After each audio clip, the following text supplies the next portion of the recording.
नवीन updates जाणून घेण्यासाठी subscribe करा अल्ट्रा चॅनल्सला आणि बेल आयकन प्रेस करायला विसरू नका.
कुणी आहे का?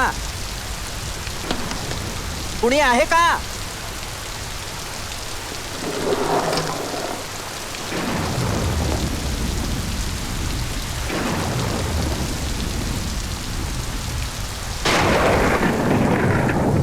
सॉरी, माफ करा, एवढ्या रात्री मी तुमच्याकडे आलोय. नाही, मी दरवाजा वाजवला, पण कदाचित बाहेरच्या विजांच्या कडकडाटामुळे तुम्हाला ऐकू नसेल गेलं.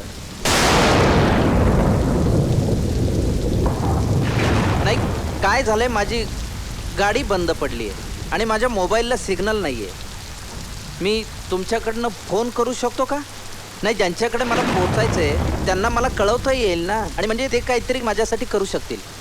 मी तुमचा फोन वापरू का? हॅलो हॅलो, तुमच्याशी बोलतोय. मला तुमचा फोन वापरायचा होता. हॅलो.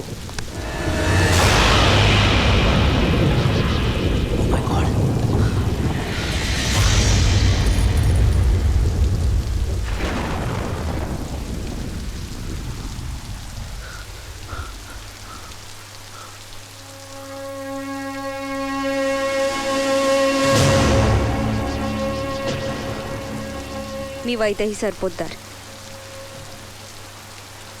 तुमच्यासमोर मरून पडलेल्या अर्जुन सरपोतदाराची बायको. मीच मारलंय माझ्या नवऱ्याला.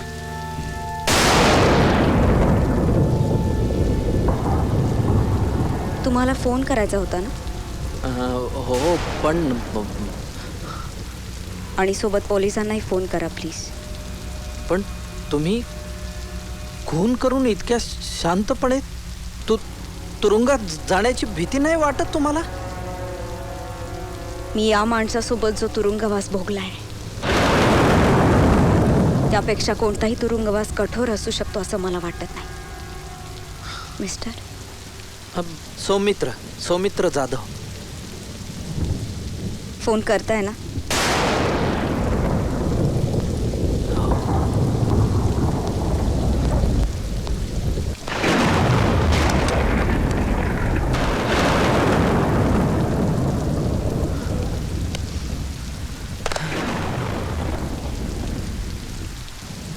मिसेस सरपोतदार, का मारलं तुम्ही तुमच्या नवऱ्याला? कारण कदाचित मला जगावं असं वाटत होतं.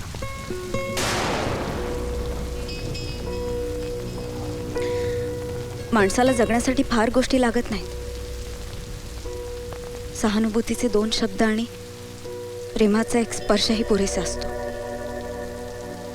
मी खूप प्रयत्न केला, खरंच खूप प्रयत्न केला ऍडजस्ट करायचा.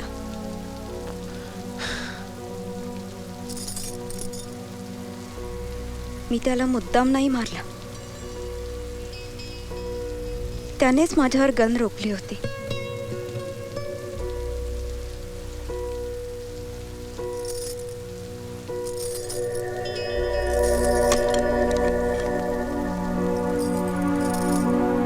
मी स्वतःला वाचवण्यासाठी त्याच्या हातातून गन खेचायला गेले आणि गोळी चालली. त्याच्या इतक्या अत्याचारानंतरही मी त्याला मारायचा विचार कधीच केला नव्हता. तो कसा होता हे मला माझ्या लग्नाच्या पहिल्या रात्रीच कळलं होतं. पहिल्या रात्रीच?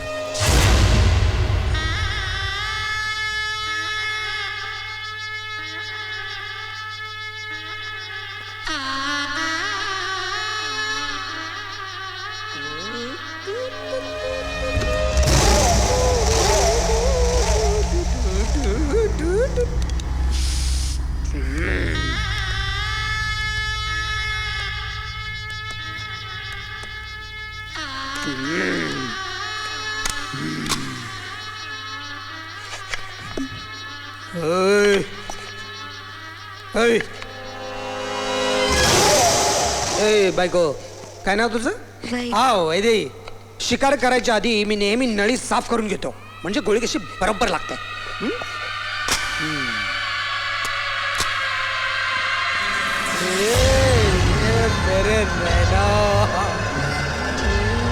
नकली उतारो, क्या नकली उतारो.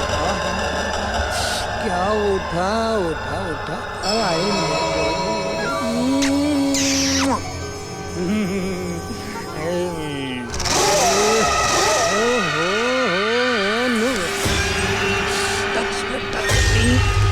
जरा जरा किस मी किस मी किस मी. जरा जरा touch me touch me touch me.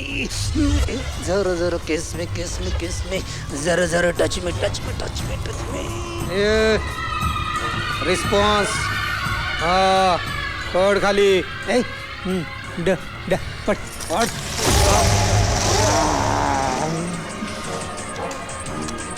अरे वा ओ मेरी.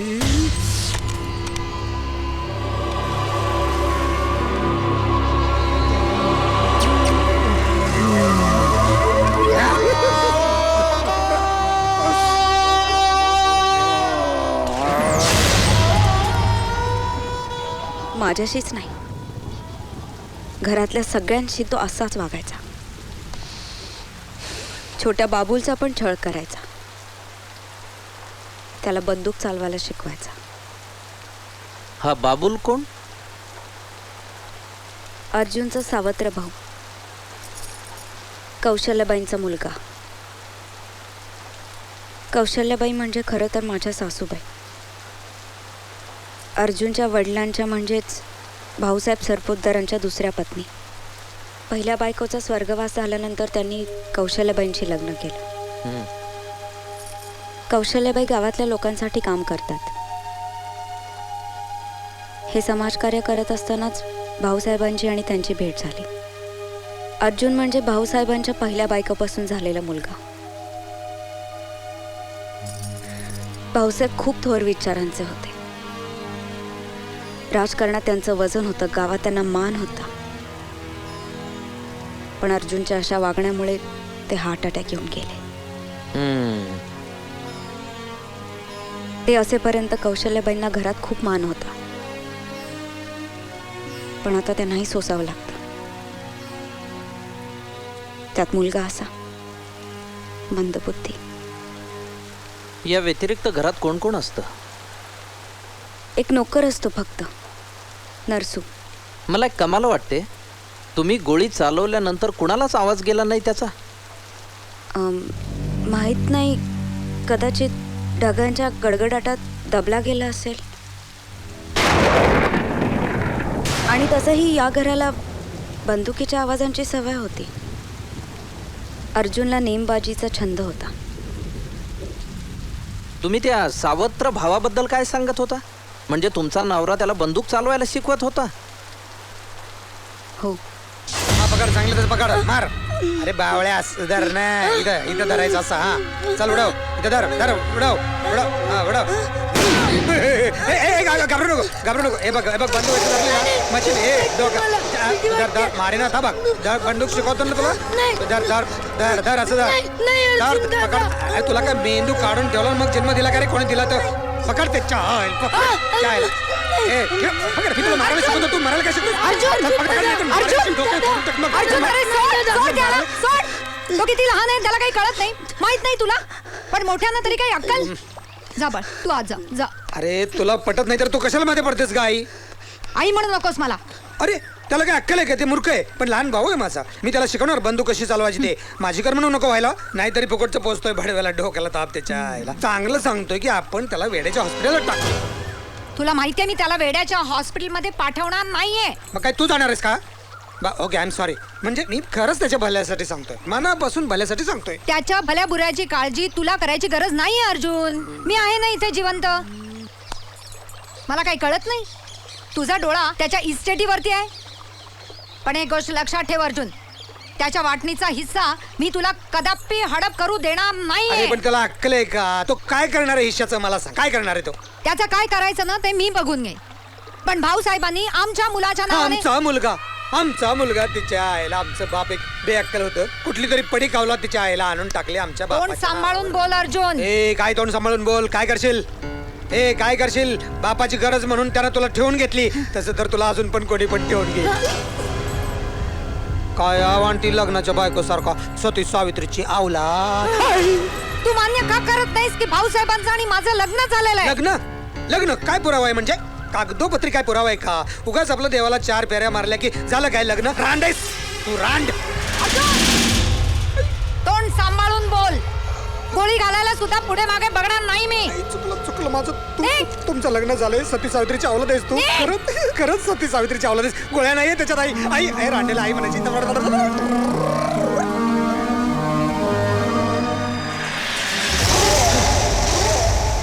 घाबरलेस ना? अगं डायरेक्ट बंदूक लावते म्हणजे काय? पण घाबरू नकोस, गोळ्या नव्हत्या त्याच्यात. काळी मंजर. चल आपण बाहेर जाऊ कुठेतरी फिरायला. आता फिरायला? चाल ना, मला तू खूप आवडतेस. अहो पण चाल ना प्लीज. पण चाल म्हटलं की चालायचं, उठ म्हटलं की उठायचं. जास्ती शांतपत्ती करायचं नाही, कळला? कारण I love you so much. मला तू खूप आवडतेस, कळला का? गाडी हळू चालवायला सांगा, माझ्या पोटात ढवळते. नरश्या साडव्या, गाडी थांबा. बसा.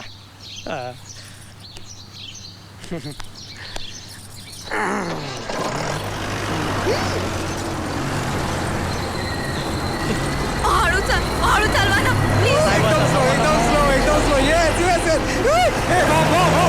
हळू चालवा प्लीज. गाडी थांबवा प्लीज. गाडी थांबवा. मला भीती वाटते. गाडी थांबवा.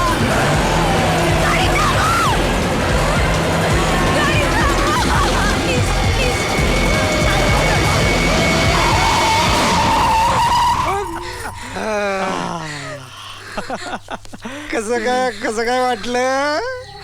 अगं बाई, घाबरल्यानंतर आमच्या राणीसाहेब किती सुंदर दिसतात नाही नरसू? त्यांचे ओठ किती उमलल्यासारखे वाटतात. असं वाटतं चुंबनच घ्यावं.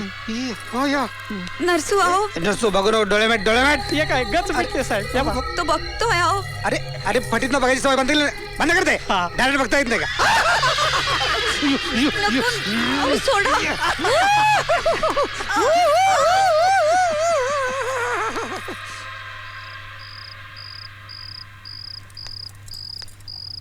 वैदेही, अगं बाळ जेवून घे. रात्र फार झाले. नाही नको, मला भूक नाहीये.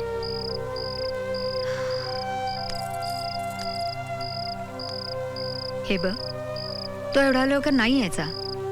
तू सकाळपर्यंत अशीच उपाशी राहणार आहेस का?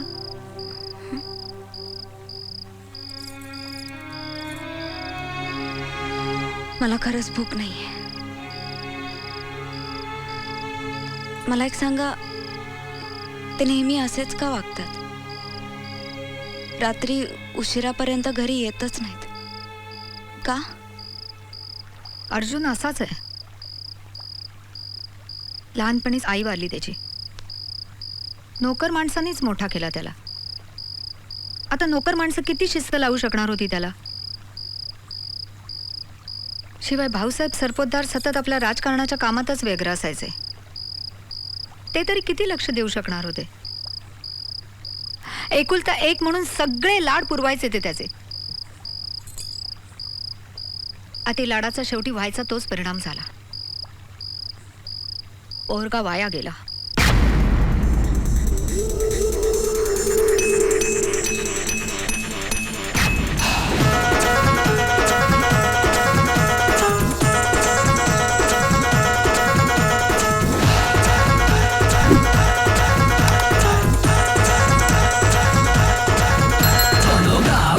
चोरी करके हमरे दिल की चोरी देखो इसकी सीना चोरी पहला आइटम है ये भारी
धारेची आहे मी पेनी. अरे जायला आपल्या नरशी आपल्या घराला जाताना घाटाचा रस्ता कधीपासून झाला रे? घाटाचं अरे ते काय गाडीच्या पेट्रोलच्या टाकीत ते काय मुतलास का काय तू? काय आठवत नाही. आठवत नाही काय? अरे गाडीच्या पेट्रोलच्या टाकीत दारू उतरली. दारू उतरली. हा मग काय तर. नाहीतर बघा कशी झिंग झिंग झिंग झिंग करत गाडी चालली. झिंग, आपल्याला चढली पण गाडीला दारू उतरली.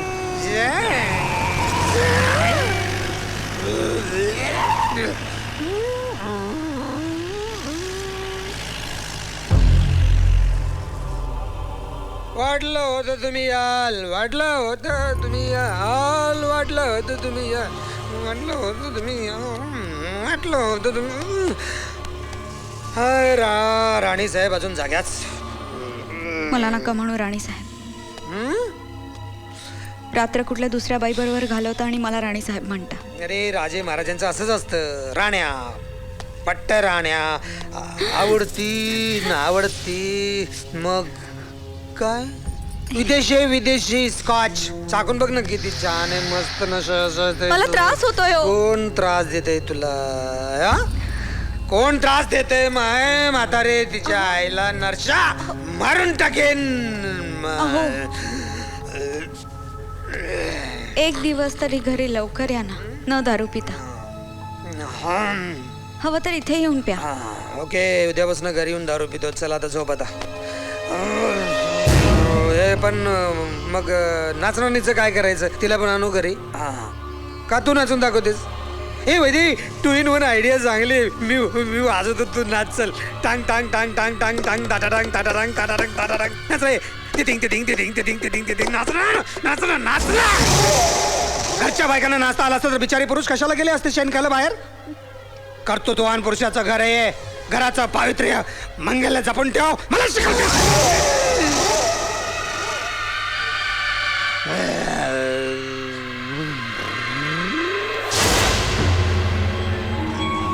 तुमच्या नवऱ्याचे पाय कसे गेले? Car accident. अर्जुन वेड्यासारखी गाडी चालवायचा नेहमी. त्याला वेग खूप आवडायचा. त्या दिवशी नरसू आणि तो जीप घेऊन फिरायला गेले होते आणि त्याच दिवशी गावात शाळेच्या मुलांची एक सहल आली होती. त्यातलाच एक मुलगा बॉल रस्त्यावर आला म्हणून तो पकडायला धावत आला. बोललो का रे तुला? माझ्या बरोबर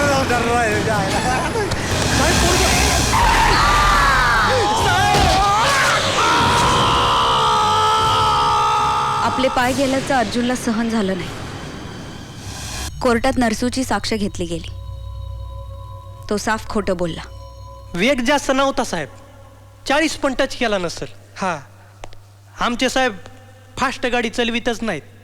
म्या गाडी चालविताना सुद्धा काटा 50च्या वर गेला ना तरी माझ्यावर ओरडत येत. नरसू हळूहळू गाडी चालव असं म्हणतात. जज साहेब ह्याच्यामध्ये शिक्षा द्यायचीच असेल ना तर ती पोराच्या आईवडिलाला द्या. हा ह्याच्यामध्ये आमच्या साहेबाचा काही बी दोष नाही. पोराला असं वाऱ्यावर सोडतात होय? हा समोर आलेले साक्षी पुरावे पाहता हा निष्काळजीपणे घडलेला अपघात नसून त्याची जबाबदारी कोणत्याही पक्षावर जात नाही. सबब अर्जुन सरपोतदार यांनी रक्कम रुपये 2 लाख नुकसान भरपाई म्हणून मुलाच्या आईवडिलांना म्हणजेच श्रीयुत जयप्रकाश कानविंदे आणि सौ विजया जयप्रकाश कानविंदे यांना द्यावी असा आदेश देऊन ही केस बंद करण्यात येत आहे. शेवटी कोर्टाने अर्जुनच्या बाजूने निकाल दिला आणि केस डिसमिस झाली. कोर्टाने त्याला माफ केलं पण त्या मुलाची आई बिचारी ती कशी माफ करणार होती अर्जुनला? ह्या कोर्टात सुटलास पण त्या कोर्टात तिथे अंधार नाहीये. तिथे तुला उत्तर द्यावं लागेल. सडून मरशील तू. काय सडून मरशील? काय चिडताय बाई? तिच्या आईला तुमचं पोरग मध्ये आलं, ऍक्सिडेंट झाला, ते मेलं सुटलं. पण माझं पायी घेऊन गेलं ना. वर पैशाच्या पैसे गेले आणि तुम्ही पैसे कमावले. अरे थुकते मी तुझ्या पैशावर. माझ्या जगण्याचा आधार केला. माझ्या पोटच्या गोळ्याला किड्यासारखं चिरडून मारलंस तू. तुलाही भोगावं लागेल. किड्यासारखा मरशील तू. या आईचा शाप आहे तुला. अर्जुनचे पाय गेल्याचं त्याला सहन होत नव्हतं. हे दुःख विसरायला तो तासनतास बसून नुसती दारू प्यायचा, अगदी दिवसा ढवळ्या सुद्धा. मध्येच ओरडायचा, किंचाळायचा. असाच एकदा तो दारू पीत बसला होता. ए कोण बोलतोय?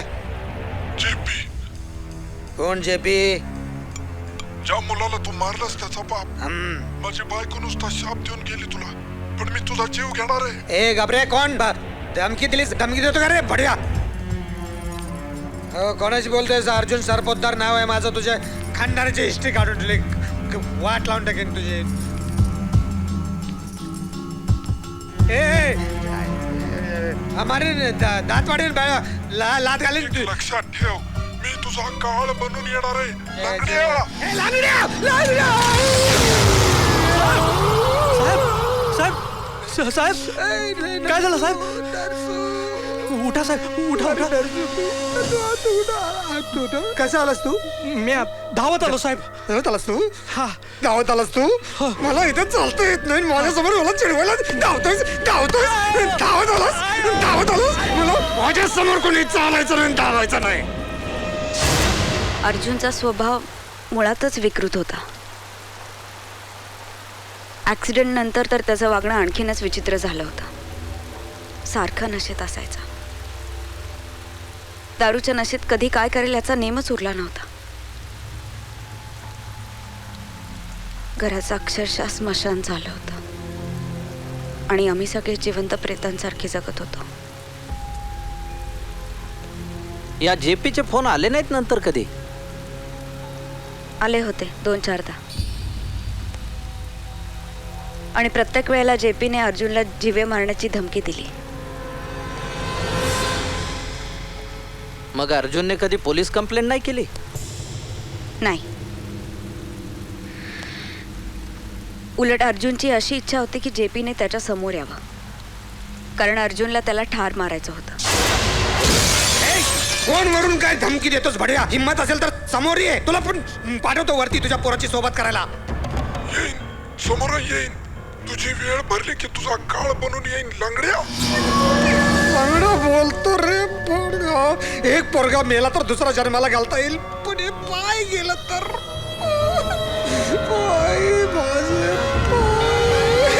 वैदेही, हा खून आपण जेपीने केलाय असं सिद्ध केलं तर तू सुटशील. पण हे कसं शक्य आहे? जेपी इथे कधीच आला नाही आणि तो हे सहजपणे सिद्ध करू शकेल की जेव्हा खून झाला तेव्हा तो नागपूरला होता. नागपूर? हो, जेपी मूळचा नागपूरचा. त्याचा मुलगा मुंबईत शिकायचा आणि तो सहलीसाठी इथे आला होता. आणि खरं सांगू का, जे मी केलं त्याची शिक्षा कोणा निरपराध माणसाला व्हावी असं मला खरंच नाही वाटत. अगं तसं नाहीये. जेपीने काही केलं नसेल तर त्याला कशाला काय होईल? पण तू म्हणालीस ना तो नागपूरला असतो, म्हणजे लांब आहे की नाही इथून? पोलिसांचं लक्ष आपल्याला फक्त वळवायचं आहे, म्हणजे तेवढा वेळ तुला मिळेल. तेवढ्या वेळात तुला इथले सगळे पुरावे नष्ट करता येतील आणि तू सुटू शकशील. सौमित्र, तुम्ही हे सगळं का करताय? तुझी इच्छा नसेल तर नाही करत. हे पहा, तुझ्या नवऱ्याविषयी तू जे काही सांगितलंस ते ऐकून कुठल्याही माणसाला तुझ्याविषयी सहानुभूती निर्माण होईल. अशा क्रूर माणसाला तू मारलंस आणि या क्रूर माणसासाठी तू आयुष्यभर तुरुंगात खितपत पडावा असं कोणालाही वाटणार नाही. तसंच मला वाटत नाहीये. बघ, तुझी इच्छा नसेल तर मी अजूनही निघतो. No problem. मला काही कळत नाहीये. मला काही सुचतच नाहीये. मला सुचतंय. पण तुझ्याकडे नाईट ड्रेस आहे? हां, नाईट ड्रेस आहे का तुझ्याकडे? हो आहे. पण मग तू ही साडी चेंज कर आणि नाईट ड्रेस घाल. आणि मग काय करशील? तुझ्या सासूच्या रूम मध्ये जा. डोकं दुखतंय म्हणून बा म्हणायला. आणि तुला गोळीचा आवाज येईल. गोळी मी चालवलेली असेल. या खून केलेल्या बंदुकीतनंच मी गोळी चालवेल. आणि मग सगळे खाली या. तुला अर्जुनची डेड बॉडी सापडेल.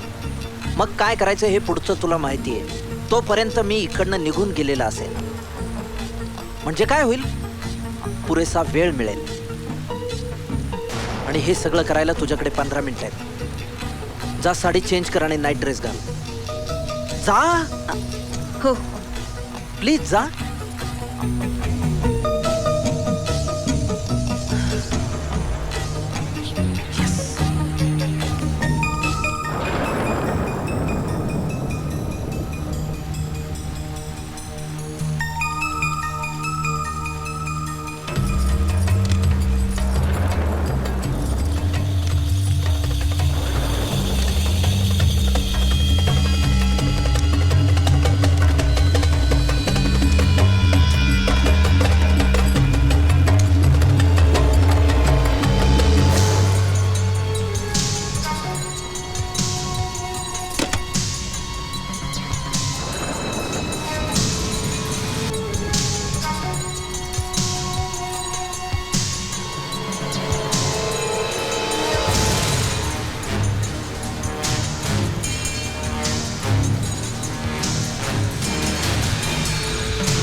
सासूबाई,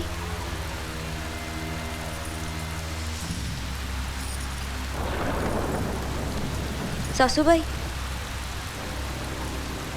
सासूबाई. हा, काय ग? काय नाही, जरा डोकं दुखतंय. तुमच्याकडे बाम किंवा गोळी काही आहे का? पाहते.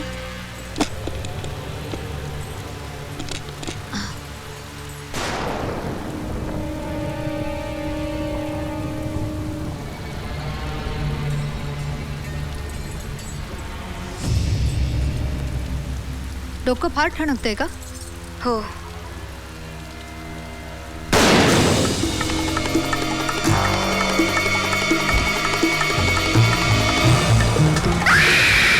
वैदेही! अरे बापरे, याने स्वतःला गोळी मारून घेतली का काय? साहेब. हा,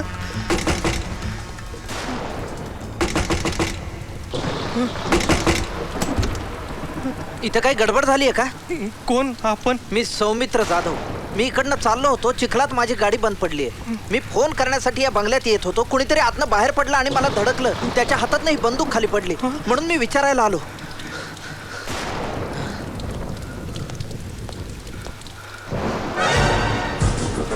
oh my God, murder!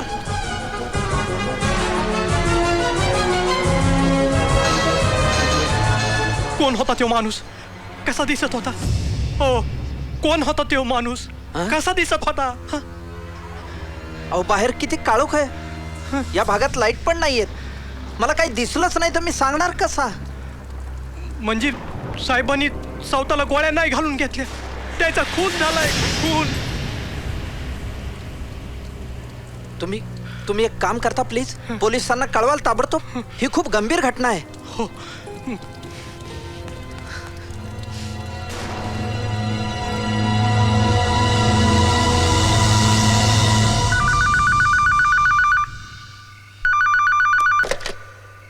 Hello, Pavananagar police station. साहेब, अर्जुन सरपोतदारांचा खून झालाय साहेब.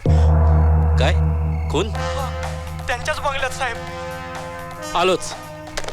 मोहिते, चला लवकर, गाडी काढा. हो साहेब. अजून कोणी बाहेरचं आलं होतं का घरात? म्हणजे या सौमित्र जाधवांशिवाय? नाही साहेब, अजून कोणीच आलं नव्हतं. सौमित्र जाधव, तुम्ही इथे कशासाठी आला होतात? साहेब, मी मूळचा पुण्याचा आहे. इथे प्रॉपर्टीच्या कामासंदर्भात आलो होतो. वाटेत माझी गाडी चिखलात अडकून पडली आणि माझ्या मोबाईलला रेंज नव्हती, म्हणून मी या बंगल्यात फोन करण्यासाठी आलो. ठीक आहे. पाटील, यांच्या फिंगरप्रिंट्स घेऊन टाका. तुम्हाला कधी कळलं? मी झोपेत होते. वैदेही आली आणि म्हणाली माझं डोकं दुखतंय, मला बाम द्या. तिला बाम देण्यासाठी म्हणून मी ड्रॉवर उघडला आणि तिच्या हातामध्ये बामची बाटली ठेवली. तेवढ्यातच गोळी सुटल्याचा आवाज ऐकू आला. 12-12:30चा सुमार असेल. अजून कोण कोण असतं घरात? माझा मुलगा 13 वर्षाचा आहे. डोक्यानं डोक्यानं काय? मंदबुद्धी आहे.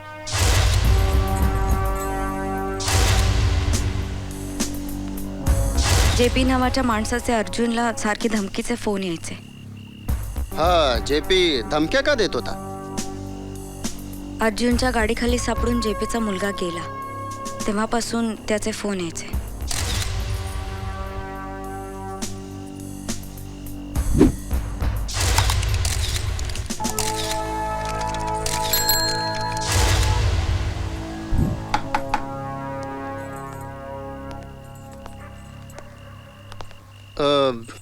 मला तुमच्या मुलाशी थोडंसं बोलायचं आहे. अहो पण मी मगाशी तुम्हाला म्हटलं नाही का की तो हो मला कल्पना आहे, पण कधी कधी अशी माणसंच असं काहीतरी सांगून जातात की त्याच्यामुळे सगळेच अर्थ बदलतात. सो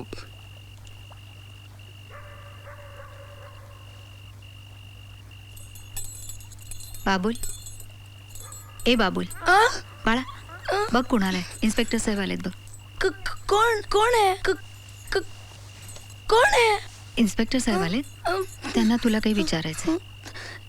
इन्स्पेक्टर, माझ्याशी बोलायचंय? हो. मला पण तुमच्याशी बोलायचंय, खूप खूप बोलायचंय. तुम्ही मला प्रश्न विचारणार? हो. मी पण तुम्हाला प्रश्न विचारू शकतो? होय नक्कीच. कौशल्याबाई तुम्ही या आता. अहो पण मला त्याच्याशी एकट्याशी काही बोलायचं आहे, सो प्लीज.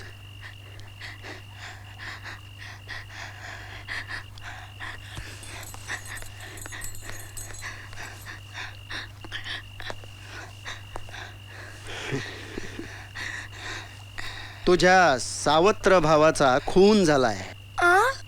हो. कोणी मारलं त्याला? तुझा सावत्र भाऊ गेल्याचं तुला वाईट नाही वाटत? वाईट अजिबात नाही. का? तुला आवडायचा नाही तो? मला आवडायचा, तो कुणालाच नाही आवडायचा. म्हणजे त्याच्या बायकोला वैदेहीलाही नाही? मी सांगितलं ना, तो कुणालाच नाही आवडायचा. तो कुणाला आवडूच शकत नव्हता. कोणालाच नाही आवडायचा? कोणाला नाही, कोणाला नाही, कोणाला नाही, कोणालाच नाही, कोणाला नाही. मी सांगितलं ना, कोणालाच नाही, कोणालाच नाही आवडायचा तो. कोणाला नाही आवडायचा तो. शांत हो, शांत हो बाबूल, शांत.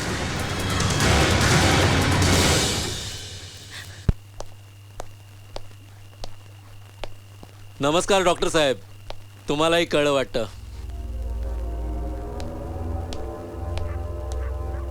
गाव खूप छोटं आहे इन्स्पेक्टर साहेब. बातमी पसरायला वेळ नाही लागत.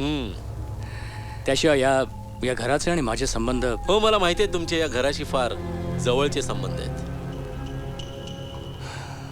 काय इन्स्पेक्टर साहेब, काही नाती फक्त डॉक्टर आणि पेशंट याच्या पलीकडची असतात.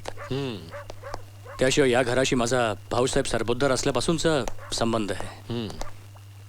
अर्जुन कसाही का असे ना, मित्र होता माझा. आणि त्याच्या बाबतीत हे जे काही घडलं हे कोणी केलं असेल? सध्या तरी संशय त्या JPवर आहे.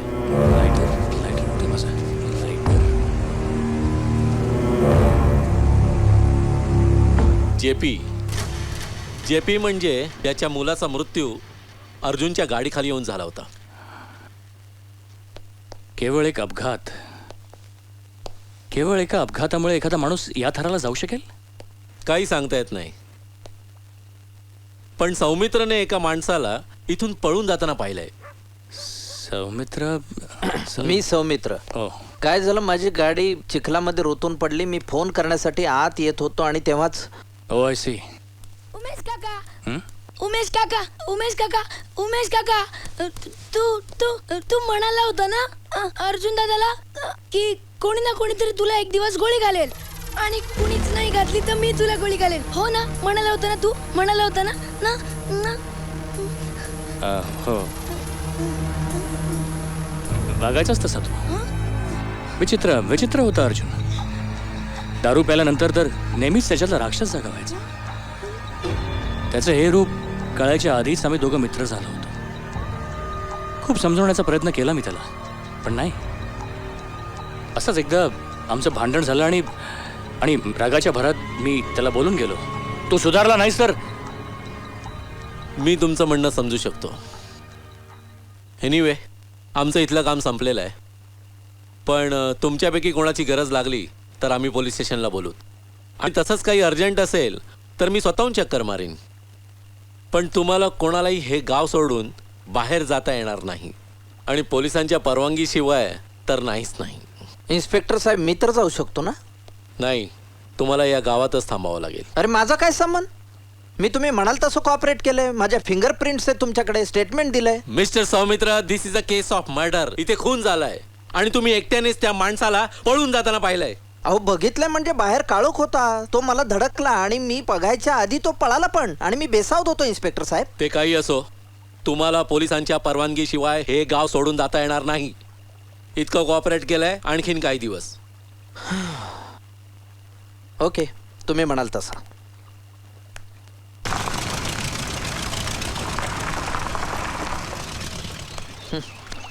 चला, तुमची गाडी निघाली चिखलातून. हां, आणि मी मात्र दलदलीत अडकलो, कारण नसताना. आणि काय असतं, एकदा दलदलीत अडकलेला माणूस त्यातून बाहेर पडण्याची धडपड करू लागतो तेव्हा तो जास्तच रुतत जातो त्यात. सॉरी, माझ्यामुळे तुम्हाला खूप त्रास झाला. It's all right. झालं ते झालं. तुम्ही तरी काय करणार होता? निघतो मी.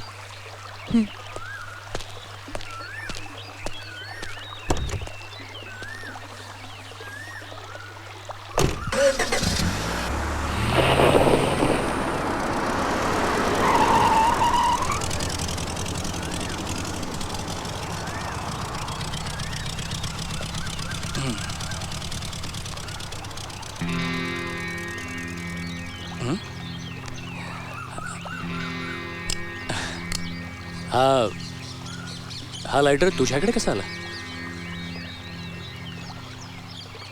मी आत्महत्या करायला गेले तेव्हा मला वाचवलं नसतंच तर हे सगळं रामायण घडलंच नसतं.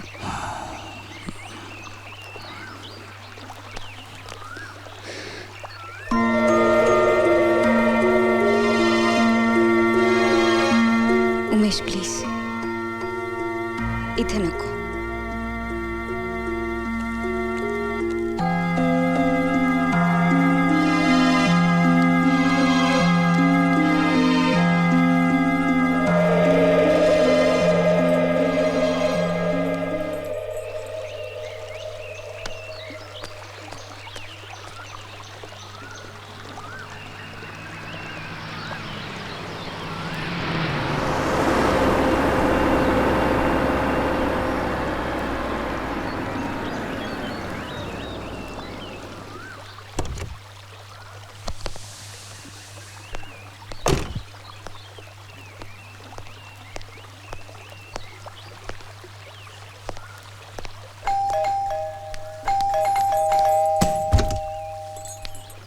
मला जरा वैदेहीला भेटायचं होतं. काय काम होतं? त्यांचा मोबाईल माझ्याकडे राहिला होता. नाही, माझाही आणायला सांगा. काय सेम इन्स्ट्रुमेंट असल्यामुळे गल्लत झाली थोडीशी.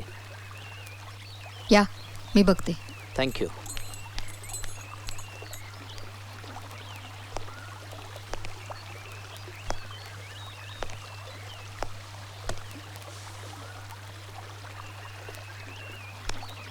Good morning. How are you placed today? Let's meet at our usual place. I shall be waiting. How? हा मोबाईल तुमच्याकडे कसा? Same instrument, दुर्दैवाने. How are you placed?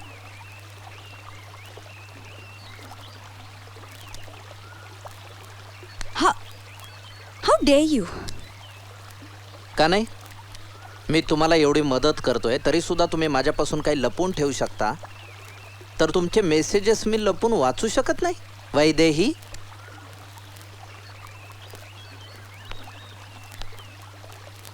मला जितकं सांगावंसं वाटलं तितकं मी सांगितलं. उमेश सोनटक्के, फोन आला होता त्यांचा. मी काही बोललो नाही.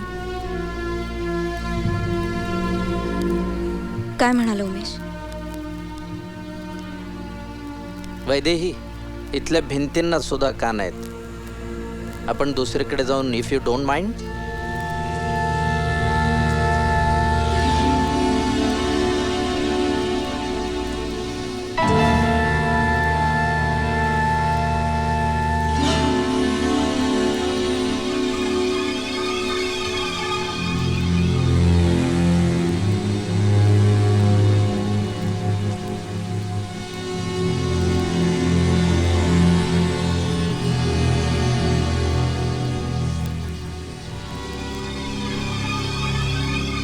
काय म्हणाला उमेश?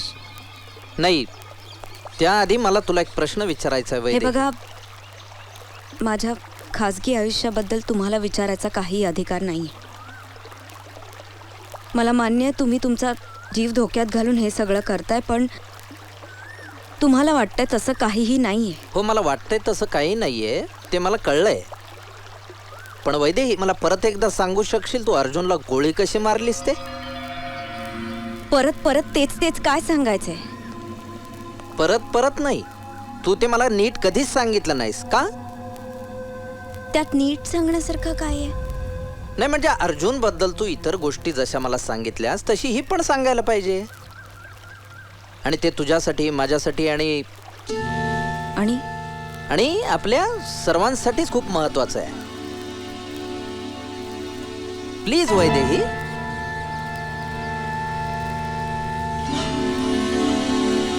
काय गा कोतळे, काय गा छिनाल, कुठे गेली होतीस एवढा वेळ? अर्जुन प्लीज, मी डॉक्टरकडे गेली होतीस काय? तपासलं का त्यांनी तुला? खालून वरून आतून बाहेरून तपासलं काय? प्लीज, मी तशी कधीच वागलेली मग वाग आता. काय सहानुभूती मिळवायला गेली होतीस? नवरा अपंग आहे म्हणून तुला काय म्हणून सहानुभूती? मी आहे ना अपंग, मला नको सहानुभूती दाखवायला. नाव काढलं तर मी मारून टाकेन. इथलं तर मारू का? ट्रिगर ओढीन जागावर असं मर मर मर.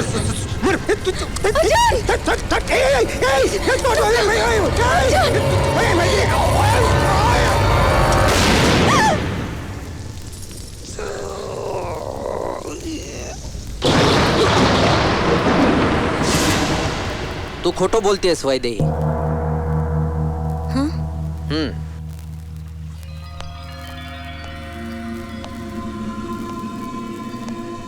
तू सांगितलंस त्या अँगलने अर्जुनला गोळी लागणं शक्य नाही. आणि मी आल्या आल्या तू ज्या पोझिशन मध्ये उभी होतीस ती पोझिशन आणि तू आत्ता केलेलं वर्णन मॅचच होत नाही. तू खोटं बोलतेस वैदेही. नो, मी खोटं बोलत नाहीये. कुणी मारलं अर्जुनला? वैदेही, अर्जुनला कुणी मारलं? कुणाला वाचवायचा प्रयत्न करतेस तू?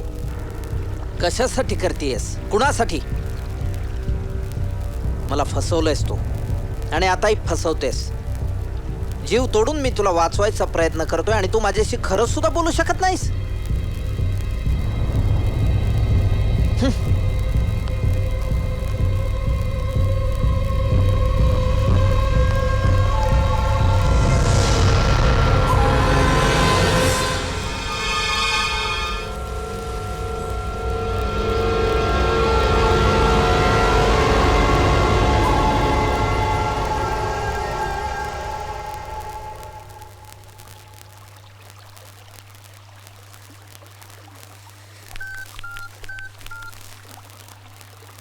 हॅलो उमेश.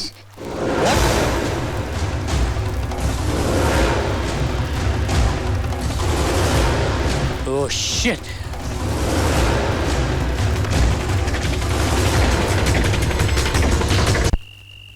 मोहिते, आश्चर्याची गोष्ट म्हणजे त्या अर्जुन सरपोतदाराच्या मरणाचं दुःख कोणाच्याच चेहऱ्यावर दिसत नाही. मुळात साहेब, अर्जुन त्या घरामध्ये कोणालाच आवडत नव्हता. त्यामुळे त्याच्या मरणाचं दुःख कोणाला होणार? हां, पण त्या नरसूला मात्र बरंच वाईट वाटल्यासारखं वाटलं. खरं तर त्याचं अर्जुनशी काहीच रक्ताचं नातं नव्हतं. तो हे सगळं नाटकही करत असेल हो, काहीतरी लपवण्यासाठी. बरं, फिंगरप्रिंट्सचे रिपोर्ट्स काय म्हणतात? बाकी सगळे ठसे मॅच होत आहेत, पण त्या टेबलवरच्या दारूच्या बाटलीवर मात्र एका वेगळ्याच हाताचा ठसा सापडलाय साहेब, जो इतर कुठल्याही ठशाशी मॅच होत नाहीये. त्या सौमित्राच्या पण नाही? नाही साहेब. म्हणजे त्या रात्री नक्की कोणीतरी बाहेरची व्यक्ती आली होती. कदाचित आपला संशयित जेपी. त्या जेपी बद्दल आपण नागपूर पोलिसांकडनं माहिती मागवली होती. काय झालं त्याचं? हो, मागवली आहे साहेब. लगेचच मिळेल आपल्याला.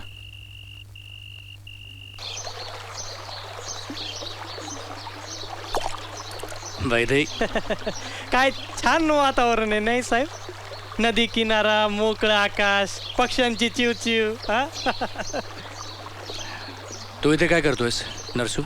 आता निसर्गाचा आनंद आमच्यासारख्या गरिबांना सुद्धा लुटू द्या ना साहेब. आणि उमेश साहेब, या महागाईच्या जमान्यामध्ये हाच एक आनंद आहे जो फुकट मिळतो, आणि दुसरा बाईचा सहवास. पण त्याच्यासाठी नशीब लागतं साहेब. तुला काय पाहिजे नरसू, नीट सांग मला. एका फार मोठ्या प्रॉब्लेममध्ये अडकलोय साहेब.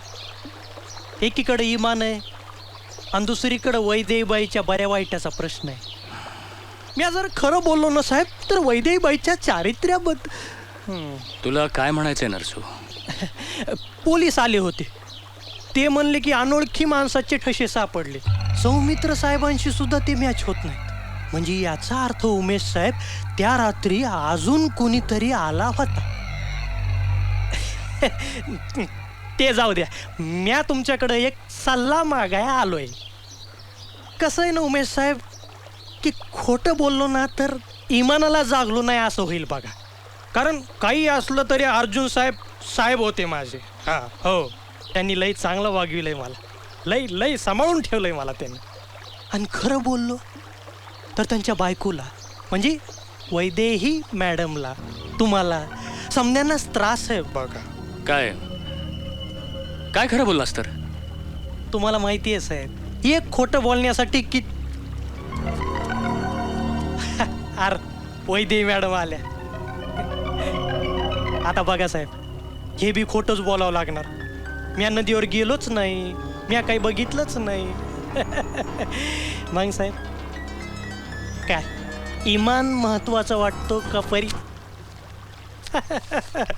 याची काही गरज नव्हती बरं.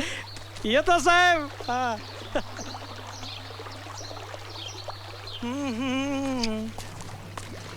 झन झन की सुनो झनकार के दुनिया है काला बाजार. ये पैसा बोलता है, ये पैसा बोलता है, ये पैसा बोलता. परत रुतली काय गाडी चिखलात? गे काय सेवा करू साहेब? नरसू आपल्याबद्दल कुठे बोलला तर? सध्या तरी नाही बोलायचं. त्याचं तोंड बंद केलंय मी. काही काळ तरी गप्प राहील. उमेश, मला भीती वाटते. या सगळ्यातून काय निष्पन्न होणार आहे? वैदेही, मला एक सांग, या जेपीची गोष्ट बनवायची आयडिया तुला कशी काय सुचली? मला तेव्हा काहीच सुचत नव्हतं. सौमित्रेने दिली ही आयडिया. हा सौमित्र या भानगडीत का शिरतोय? तर तू अजून काही बोलली नाहीस ना? नाही, पण उमेश आज ना उद्या त्याला सगळं कळेलच ना. एवढं बस. काही आठवत नाही बघा साहेब, आणि जे आठवतंय ते सांगण्यासारखं नाही. आठवलं. आता हे कशाला साहेब? त्या दिवशी वैदेहीबाई साहेबाला म्हणले की घरी लवकर येत जा. हीच मोठी चूक झाली त्याची. आणि साहेब दुसऱ्या दिवशी नाचणाऱ्या चंदाला घेऊन घरीच आले. चंदा लेला चंपा चमेली गुलाब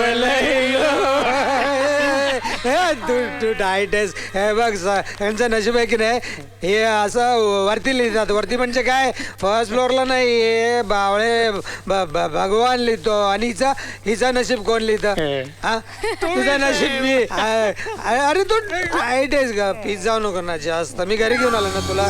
हे बघ कोण आहे, हे आमच्या मातोश्री पाया पडे. नको तू पडशील, तू पडशील. हे वैदे, हे बघ लवकर आलो.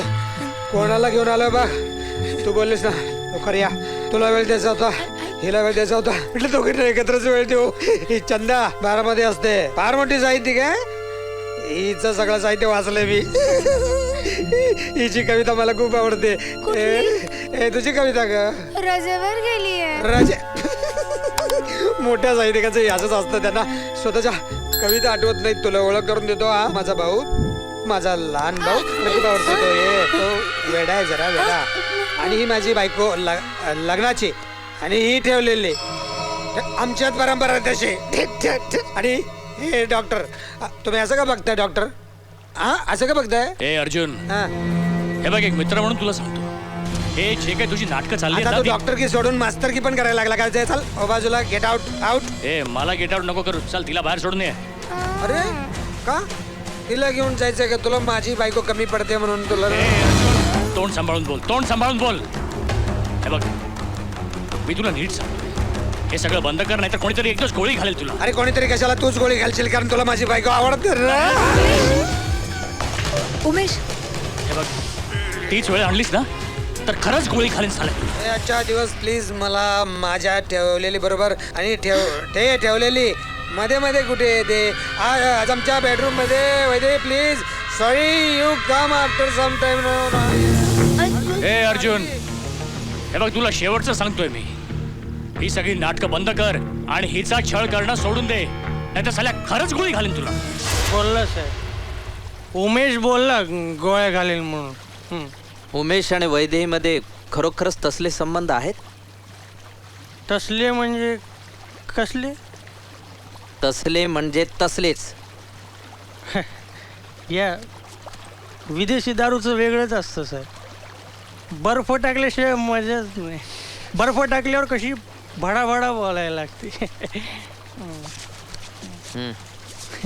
आता कसं कारगार वाटतंय. तर काय झालं साहेब? वैदई, मला एक गोष्ट कळत नाहीये, हा जो कोणी आहे हा सौमित्र, हा हे सगळं का करतोय? हेच म्हणजे तुला मदत का करतोय? सौमित्रचं जाऊ दे ना, कमीत कमी त्याच्यामुळे तुझ्यावरचा संशय जेपीवर तरी जाऊ शकला. माझ्यावरचा म्हणजे? मला माहिती आहे तू गोळी मुद्दाम नाही चालवलीस. रागाच्या भरात हे सगळं घडलं आणि तुझ्या हातून ट्रिगर दाबला गेला. हे तुला काय म्हणायचंय वैदई, की अर्जुनचा खून मी केला? मी असं कुठे म्हणाले? म्हणूनच हा आरोप मी स्वतःवर घ्यायलाही तयार आहे. कमॉन वैदई, मला माहिती आहे की खून तुझ्या हातून झालाय आणि तुला वाचवण्यासाठी मी जेलमध्ये जायला तयार आहे. सिरियसली उमेश, आपण एकमेकांशी हे खेळ खेळणं बंद करूया प्लीज. खेळ? कमान वैदई, निदान माझ्याशी तरी खोटं बोलू नकोस प्लीज. हे बघ उमेश, त्या रात्री जेव्हा मी घरी आले तेव्हा माझं आणि अर्जुनचं खूप जोरात भांडण झालं. तो मला नको नको ते बोलला आणि मला ते सहन नाही झालं.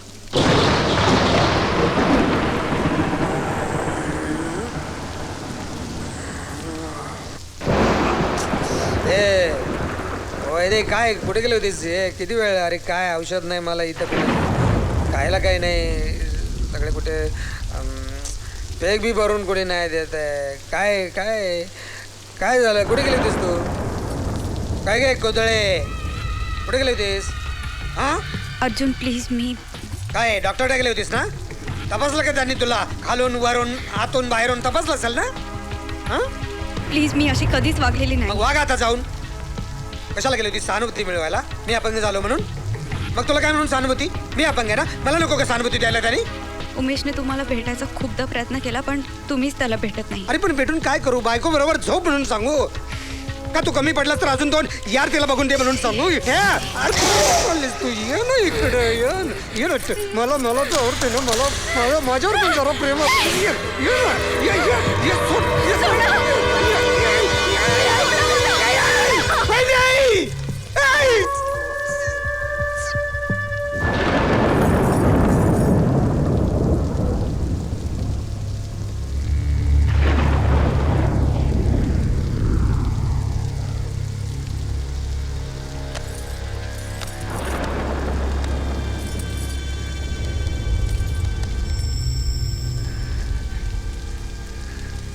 उमेश, तो खूप छळतोय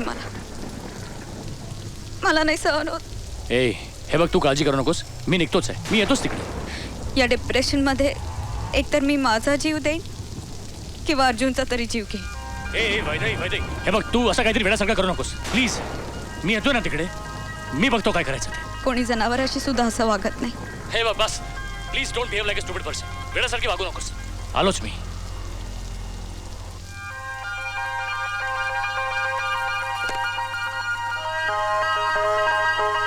मला माझं डोकं शांत करायचं होतं म्हणून मी शॉवर घ्यायला गेले.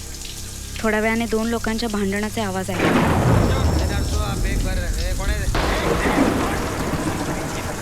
मी ऐकायचा खूप प्रयत्न केला, पण काहीच कळत नव्हतं.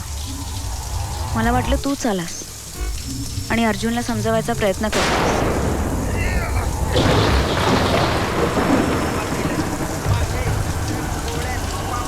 अचानक ढगांचा गडगडाट झाला.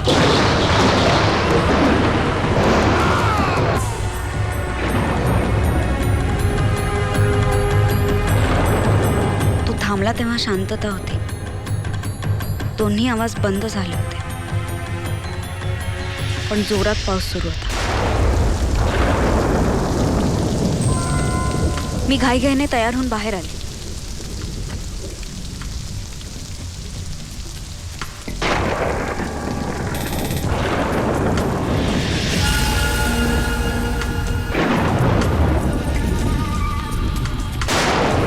मी खाली येऊन बघितलं तर अर्जुन मरून पडला होता. काय करावं ते सुचेना मला. तितक्यात माझा पाय कशावर तरी पडला. खाली पाहिलं तर फोन होता.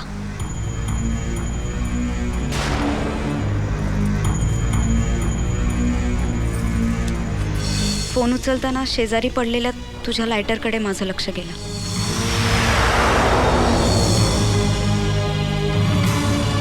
तुम्ही उचलला आणि माझ्याजवळ ठेवला.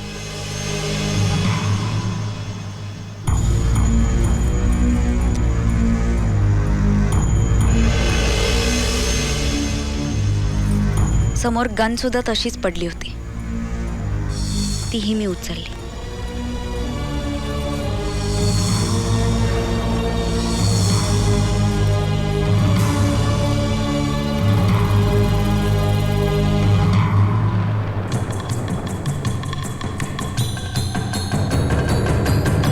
मी तुला केलेला फोन, तिथे सापडलेला लायटर आणि गन, या सगळ्या गोष्टींचा दुसरा काय अर्थ काढू शकणार होते मी? माझ्या काळजीपोटी उमेशने हे काय केलं? तू म्हणतोस तू खून केलाच नाही. उमेश, तिथे लायटर सापडला याचा अर्थ काय होतो? वैदेही, मी जेव्हा तिथे पोहोचलो तेव्हा अर्जुन ऑलरेडी मरून पडलेला होता. गोळी त्याच्या छातीत लागली होती आणि छातीतून रक्त वाहत होतं. मी डेड बॉडीकडे निरखून पाहण्यासाठी वाकलो आणि कदाचित तेव्हाच माझा लायटर खाली पडला असावा. आणि मला वाटलं की गोळी तुझ्या हातून चुकून चालली असावी. आणि उमेश प्लीज. आणि तू बस, तू माझ्यावरच संशय घेतोस? हे बघ वैदेही, लिसन प्लीज, मला थांबवायचा प्रयत्न करू नकोस. तुम्हाला एका खास कारणासाठी इथे बोलवलंय. तुमचे आणि अर्जुन सरपोतदार यांचे फार घरोब्याचे संबंध होते. तुम्ही म्हणाला ते थोडे विचित्र वागायचे. त्याबद्दल काही सविस्तर सांगू शकाल? माझे वडीलही डॉक्टर होते. अगदी लहानपणापासून, म्हणजे भाऊसाहेब सरपोतदारांच्या मृत्यूपूर्वीपासून मी त्या घरात जात येत होतो. वडिलांच्या मृत्यूनंतर मीच त्या घराचा फॅमिली डॉक्टर झालो. म्हणूनच माझी आणि अर्जुनची मैत्री. म्हणून त्याला तपासण्यासाठी मी त्यांच्या घरी गेलो होतो. पार्टीच्या मीटिंगमध्ये होते, तिकडे कळलं की ह्याची तब्येत बरी नाहीये. काही काळजी करण्यासारखं तर नाहीये ना? नाही, टेम्परेचर आहे थोडंसं, पण मी जी औषधं दिली तेवढी द्या. हेल बी फाईन. आरामाची गरज आहे त्याला. Okay, take care. ओके, येतो मी. या, थँक्यू उमेश. थँक्यू.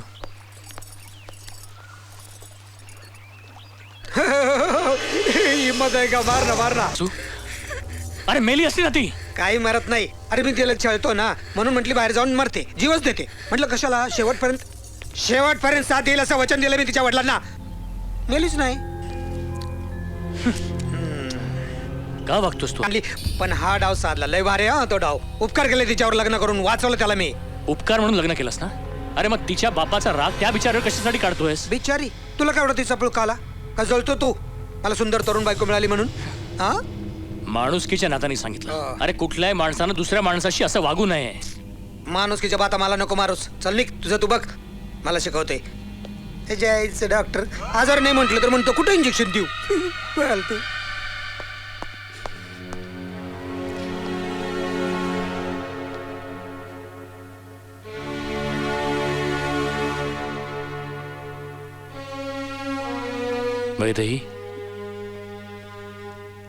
वैदेही, जीवन हा घडी दोन घडीचा डाव असतो. खेळल्याशिवाय जिंकताच येत नाही, खेळावाच लागतो. हिंमत हरू नये कधी. जीव देण्यापेक्षा जगण्यासाठी जास्त हिंमत लागते. जगण्याची हिंमत दाखवायला जगण्याची इच्छा असावी लागते. कोणासाठी जगायचं? कशासाठी? असंच. येतो मी.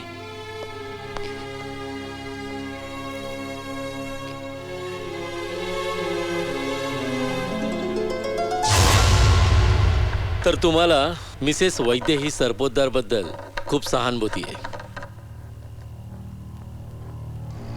हो, का नसावी? तिचा काही एक दोष नसताना ती हे सगळं भोगत होती. का? कशासाठी? मी थँक्यू.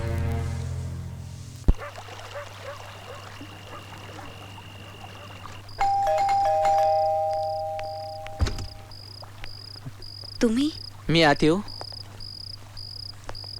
मी पुण्याला जातोय काही दिवसांसाठी. नाही म्हणजे पोलिसांना सांगितलं तर जाणं अशक्य होईल, पण त्यांनी माझी चौकशी केली तर रेफरन्ससाठी एक मोबाईल नंबर तेवढा देऊन जातो. बाबू मारलं. बाबू बाबू अरे सोड. अरे सोड, काय करतोय? मदतीला सोड, मी तुला सांगितलं. बाबू अरे सोड, लागेल तुम्हाला काय मारायचं? बाबू बाबू सोड. मारलंय, सोड.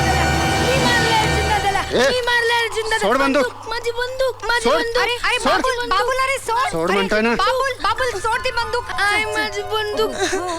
मी दे. जा बघू आपल्या खोलीत जा. जा जा जा आपल्या खोलीत जा. पतील अशा ठिकाणी ठेवू नका. खेळणं नाहीये ते. काळजी नाही घेतली तर या घरात आणखी एक खून पडायला वेळ नाही लागणार. इन्स्पेक्टर साहेब, तुम्ही आत्ता यावेळी इथं? हां, मी हे सांगायला आलो होतो की पोलिसांना जेपीचा पत्ता लागलाय. अरे वा, बरं झालं. फिंगरप्रिंट्स घेतले होते ना त्याचे, मॅच झाले? कधीच मॅच होऊ शकत नाही. का?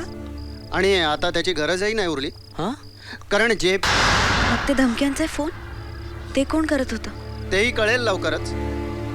पण एक मात्र निश्चित की खुनी कोणीतरी दुसराच आहे.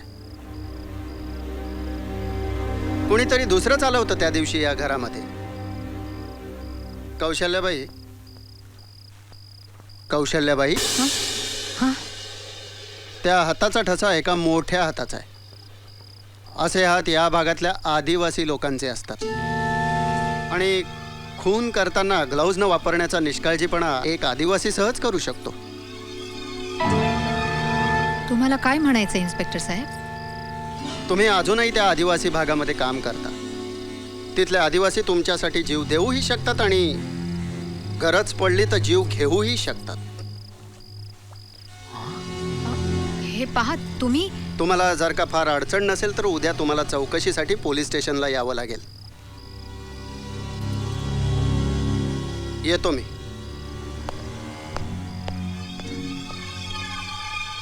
तुमच्यावर आरोप घेतलाच कसा काय त्यांनी? त्या पोलिसाची हिंमत कशी काय झाली? भाऊसाहेबांसाठी तुम्ही एवढं निवडणुकीत काम केलं, आम्हाला बी राबवून घेतलं. नाही तर काय, सगळे पाडे एकत्र करून त्यांना निवडून दिलं आणि त्याचं हेच फळ मिळतंय आपल्याला आता. मॅडम, झालं ते खूप वाईट झालं. पण मी काय म्हणतो, झालं ते एका परीनं बरंच झालं. भल्या माणसाचा नालायक मुलगा होता तो मेला तेच बरं झालं. उगाच ताई साहेबांचं किती छळ मारलं होतं त्यानं. पण मी म्हणतो, ज्यानं खून केलाय त्याला पकडा ना तुम्ही. उगाच ताई साहेबांना कशाला आरोप घेताय? ताई, तुम्ही काळजी करू नका. तुमच्या केसाला बी धक्का लागू देणार नाही आम्ही. हे बघा, तुम्हा सगळ्यांच्या भावना मला कळत आहेत, पण तुम्हाला वाटतं तितकं हे सोपं नाहीये. जमलं तर आम्ही बी येऊ पोलीस ठाण्यामध्ये. वय वय. चांगलाच जाब विचारलो त्या पोलीसवाल्याला. वय वय वय. नाही तर काय, उगाच तुमच्या भलते असेल ते आरोप करतं.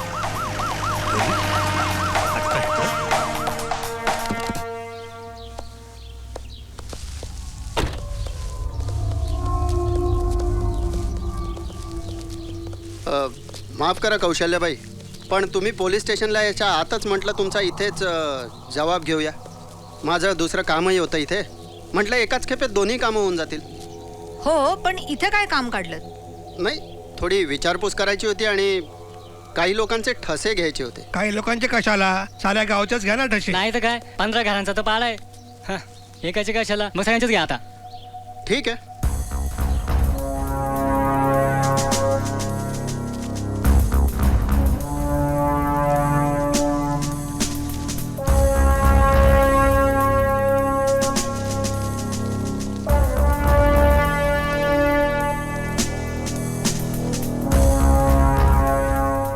32 ठशांपैकी एकही ठसा मॅच होत नाहीये सर. मला वाटलंच होतं. अंधारात बाण चालवला होता, चुकलाच साला.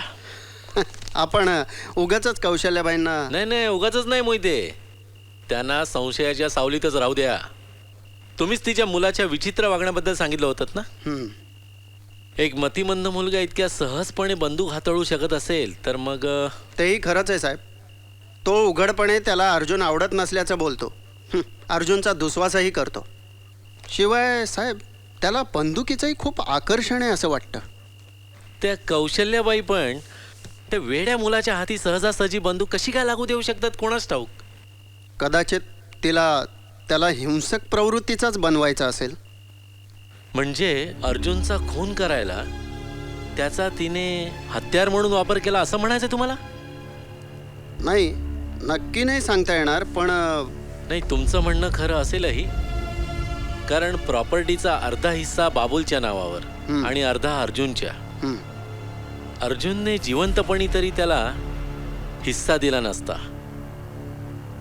गुन्ह्याचा मोटिव्ह तर क्लिअर आहे. साहेब कौशल्याबाई भेटायला आलेत. एवढ्या रात्री पाठवा त्यांना. बरं साहेब. कौशल्याबाई, तुम्ही एवढ्या रात्री घरी सगळं ठीक आहे ना.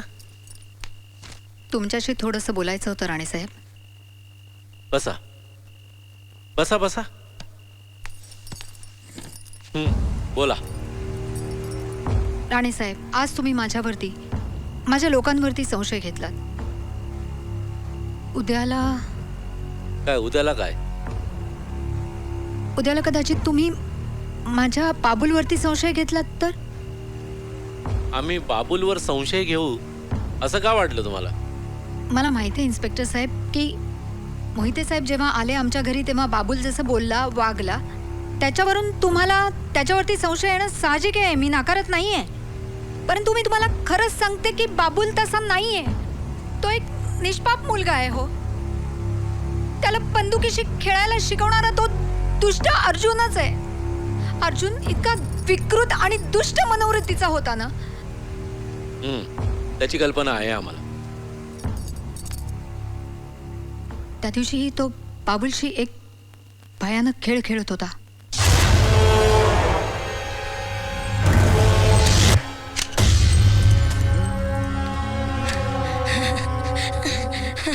ए बाबुल, ए बाबुल, तुला माझी भीती वाटते का. खूप भीती वाटते. गणची भीती वाटते तुला. गणची भीती वाटते. नाही भीती वाटत. मला तुझी भीती वाटते अर्जुन दादा. ए तुला आपण वेडेच्या हॉस्पिटल पाठवूया. नाही, मग तुला भीती नाही वाटणार. नाही, अरे वेडेच्या हॉस्पिटल मी नसणार ना. मी नाही जाणार. नाही जाणार. PS4 वर कुठला गेम खेळतोयस बघू. कुठला गेम खेळतोयस. फायरिंगचा गेम खेळतोय. ये मी तुला रिअल फायरिंग शिकवतो. ये नाही तर मारेन. चाल इकडे इथे बस. इथून मी तुला शिकवतो नेम कसा करायचा. ये बस. बाबुल इधर पकड. पकड. मी तुला शिकवतो. नाही तर मारेन. चल फेकून दे. फेकून दे. चल पकड.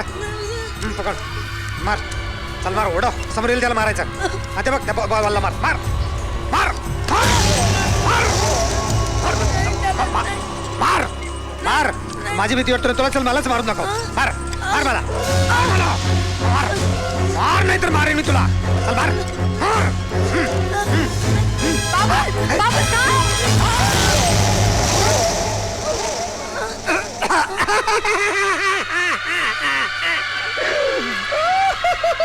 अर्जुन, अरे काय चालवलंय.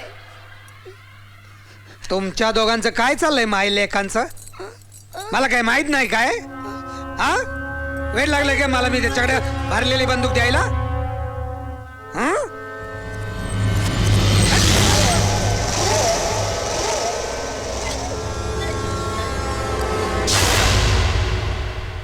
त्याला बंदुकीचा नाद अर्जुननेच लावला. मी त्याच्या हातात कधीच बंदूक लागू देत नव्हते. मी आई आहे त्याची. माझ्याशिवाय त्याची काळजी घेणारं दुसरं कुणीच नाहीये आमच्या घरामध्ये. खरे तर अर्जुन बंदुका कुठे ठेवतोय मलाही माहित नसतं साहेब. त्या दिवशी काय बाबूलनी बंदूक शोधून काढली खरंच काही कळत नाहीये. इन्स्पेक्टर साहेब त्याला खरंच कळत नाही तो काय करतोय ते. मी तुमच्या पाया पडते इन्स्पेक्टर साहेब, तुम्ही त्याच्यावर संशय घेऊ नका. माझ्या बाबूलने खरंच काही केलेलं नाहीये. एक आई म्हणून मी तुमच्या पाया पडते इन्स्पेक्टर साहेब. हो असं काय बोलताय तुम्ही? माझा बाबूल मनानं खूप हळवा आहे हो, डोक्यानंही कमी आहे.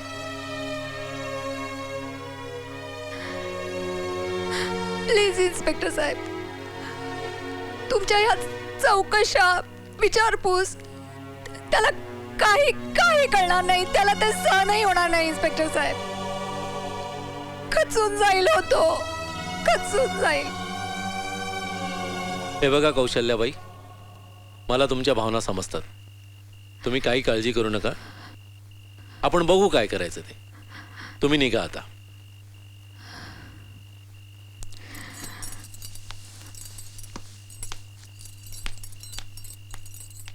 मोहिते, एवढ्या रात्री या बाईने पोलीस स्टेशनमध्ये येऊन स्वतःच्या मुलाची बाजू मांडणं जरा विचित्रच दिसतंय नाही? काही कळत नाही साहेब. म्हणजे हे तिचं मातृहृदय बोलतंय की तिलाच तिच्या मुलाबद्दल संशय आहे? संशय आहे की खात्री? साहेब पोस्टमॉर्टमचा रिपोर्ट आलाय साहेब. आणि इकडे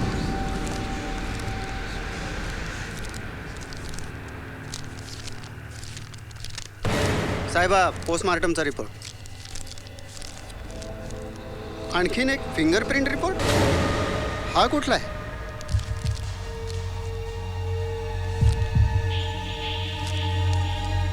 इंटरेस्टिंग.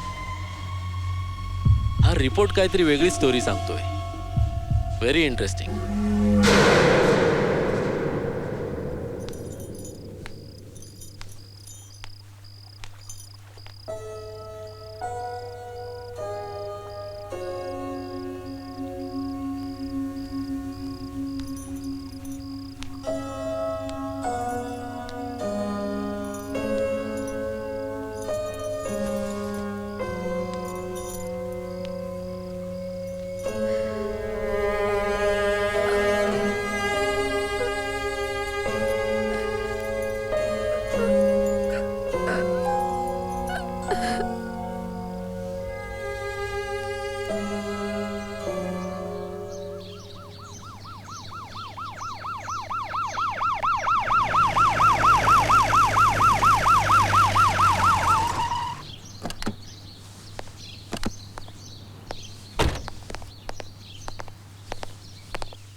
गुड मॉर्निंग इन्स्पेक्टर साहेब. आज पुन्हा चौकशी? चौकशी तर करावीच लागेल, ते तर कामच आहे आमचं. म्हणून तर तुम्हाला आणि सौमित्राला इथे एकत्र बोलवलंय. उगाच वेगवेगळी चौकशी करून वेळ फुकट जायला नको. इन्स्पेक्टर साहेब, ही चौकशी अजून किती दिवस चालणार आहे? म्हणजे आतापर्यंत काहीतरी तुम्हाला... खून झाला त्या रात्री तुम्ही कुठे होतात? इथेच इथेच म्हणजे माझ्या घरी होतो. माझे 2 डॉक्टर मित्र आले होते आणि आम्ही आत्ता इथे असलेल्या मेडिकल कॉन्फरन्स संदर्भात चर्चा करत होतो. तुमचा विश्वास बसत नसेल तर... नाही, मला माहिती आहे तुम्ही खरं बोलताय ते. पण आम्हाला असं कळलंय की मीटिंगमधून तुम्ही काही वेळेपुरता कुठेतरी निघून गेला होतात. गेलो होतो? कुठे गेला होतात? काय इन्स्पेक्टर, मी एक डॉक्टर आहे. इमर्जन्सी व्हिजिटसाठी मला पेशंटकडे जावं लागतं. जाऊ शकतो ना? नाही, नक्कीच जाऊ शकता. पेशंट कोणी फार जवळचं होतं का? की जवळची होती?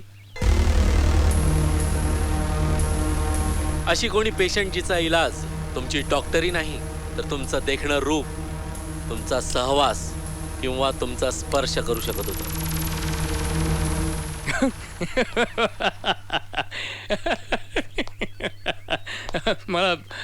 मला खरंच खरंच कळत नाहीये इन्स्पेक्टर विश्वनाथ राणे, तुम्हाला तुम्हाला काय म्हणायचंय ते.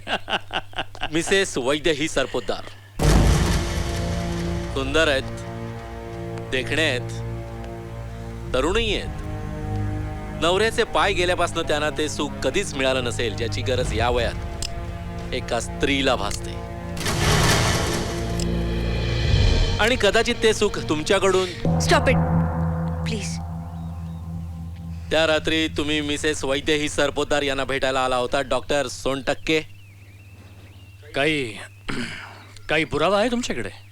घटनास्थळी सापडलेल्या दारूच्या बाटलीवरचे तुमच्या हाताचे ठसे. व्हॉट? येस, तुमच्या फिंगरप्रिंटचं सॅम्पल मी तुमच्या नकळतच घेतलं. पोलीस स्टेशनमध्ये माझ्या टेबलावर ठेवलेल्या पेपरवेटची तुम्ही खेळत होतात.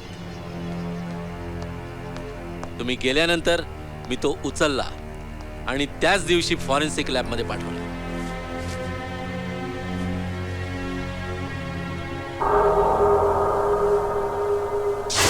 तुमच्या हाताचे दारूच्या बाटलीवर उमटलेले ठसे आणि पेपरवेटवरचे फिंगरप्रिंट्स मॅच होत आहेत.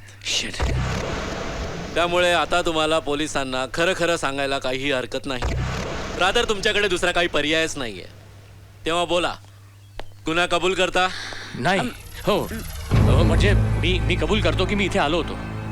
त्या रात्री मी इथे आलो होतो. पण माझ्यावर विश्वास ठेवा इन्स्पेक्टर साहेब. मी जेव्हा इथे आलो तेव्हा अर्जुन ऑलरेडी मेलेला होता. अर्जुन सरपोतदार.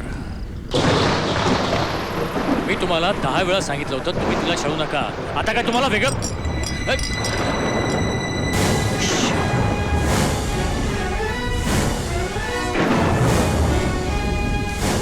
मग तुम्ही ही गोष्ट इतके दिवस पोलिसांकडनं का लपवून ठेवलीत, काही सांगू शकाल? काय डॉक्टर साहेब, काही गोष्टी आहेत ना त्या मनाला पटतच नाहीत. बघा, तुम्हाला जर डेड बॉडी दिसली तरी तुम्हाला रिव्हॉल्वर बाहेर घेऊन जायची काय गरज होती? हे बघा, मी रिव्हॉल्वर घेऊन इथून गेलोच नव्हतो. रिव्हॉल्वर इथेच होती. हो, मग सौमित्रला आत येताना धडकणारी व्यक्ती कोण होती हा प्रश्न उभा राहतोच की. आणि त्याशिवाय तुम्हाला जर डेड बॉडी दिसली तरी तुम्ही गप्प बसलात. पोलिसांना सोडाच हो, पण घरच्यांना तुम्हाला उठून कळवावं असं नाही वाटलं? हे बघा डॉक्टर साहेब, तुम्ही जर असे गप्प बसलात ना तर हा तुमच्या गुन्ह्याचा कबुली जबाब ठरू शकतो.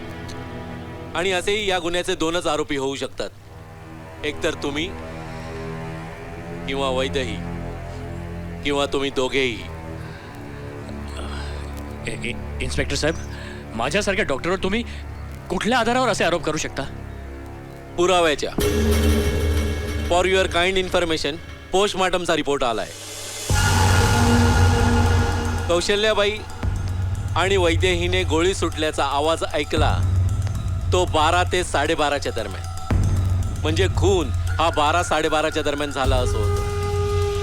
पण पोस्टमॉर्टमच्या रिपोर्टप्रमाणे अर्जुन सरपोतदारांचा मृत्यू 11:30 वाजता झाला. चुकीचा असेल तो रिपोर्ट. म्हणजे पोस्टमॉर्टमचा रिपोर्ट चुकीचा असू शकतो. त्या रिव्हॉल्वरमधनं 2 गोळ्या सुटल्या होत्या डॉक्टर साहेब. दुसरी गोळी ही 12:30च्या सुमारास मुद्दाम चालवली गेली होती. कोणीतरी पोलिसांना मिसगाईड करायचा प्रयत्न केला होता. आता तो कोणी रचला होता प्लान आणि कोणाच्या मदतीने रचला होता हे तुम्ही सांगणार आहात. तुम्ही जर असे गप्प बसलात तर मला तुम्हाला खुनाच्या संशयाच्या आरोपाखाली अटक करावी लागेल. आणि माझ्याजवळ असलेल्या पुराव्यांच्या आधारे ते मी करू शकतो याची कल्पनाही तुम्हाला आली असेल. सो तुम्ही खरं बोललात तर. इन्स्पेक्टर साहेब, खरं काय ते मी तुम्हाला सांगते. हा खून मी केलाय. वैदेही, तू काय बोलतेस? आहे तुला हा तू अर्जुनचा खून तू केलास? हाऊ कुड यू? हे बघ, मला माहिती आहे तो तुला छळायचा, पण तरी सुद्धा त्याला मारून टाकायचं. अरे आपल्या हाऊ कुड यू?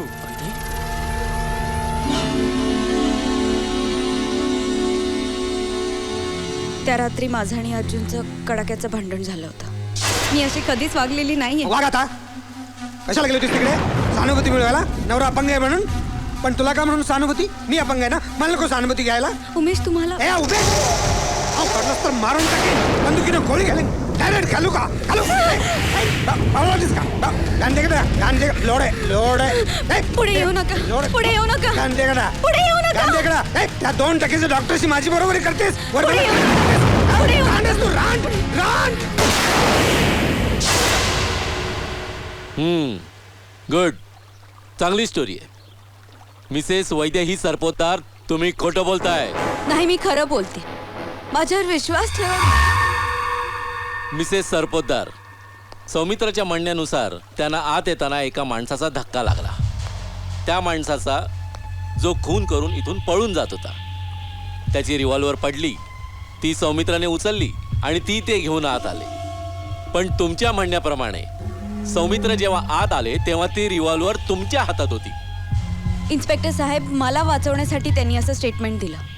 दुसरी गोळीही त्यांनीच चालवली होती. मला वाचवण्यासाठीच त्यांनी हा प्लॅन केला. मिसेस वैद्य ही सरपोतदार, डॉक्टर उमेश सोनटक्केंनी तुम्हाला वाचवण्याचा प्रयत्न केला असता तर तो मी समजू शकत होतो. पण सौमित्र, एक अनोळखी माणूस, ज्याच्या गाडीचा ऍक्सिडेंट झाला म्हणून फक्त फोन करण्याकरता तो आत आला होता, तो माणूस तुम्हाला वाचवण्याचा प्रयत्न का म्हणून करेल? तुम्हीच जरा स्पष्टपणे सांगू शकाल तर बरं होईल. मी स्पष्टपणेच सांगतेय, सौमित्र, तुम्हाला सगळं माहिती. तुम्ही तरी यांना खरं काय ते सांगा प्लीज. प्लीज. जे काही सांगणार आहे ते खरंच सांगणार आहे.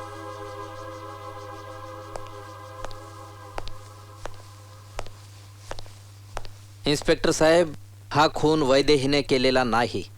अहो, असं कसं म्हणताय तुम्ही? रिव्हॉल्वर माझ्या हातात होती. मीच तुम्हाला सांगितलं की जे काही सांगितलं ते खोटं सांगितलं. कारण तुम्ही खोटं बोलताय हे त्या क्षणी मला कळालं होतं. मी खोटं बोलत नाहीये इन्स्पेक्टर साहेब. हा माणूस खोटं बोलतोय. एक मिनिट, बोलू दे त्यांना. बोला सौमित्र. मगाशी जसं मी म्हणालो, हा खून मिसेस वैद्य सरपोतदारांनी केला नाही, तसाच डॉक्टर उमेशने सुद्धा केलेला नाही. मग कुणी केलंय? तुम्ही बघितलंय खून होताना? हो, मी बघितलाय.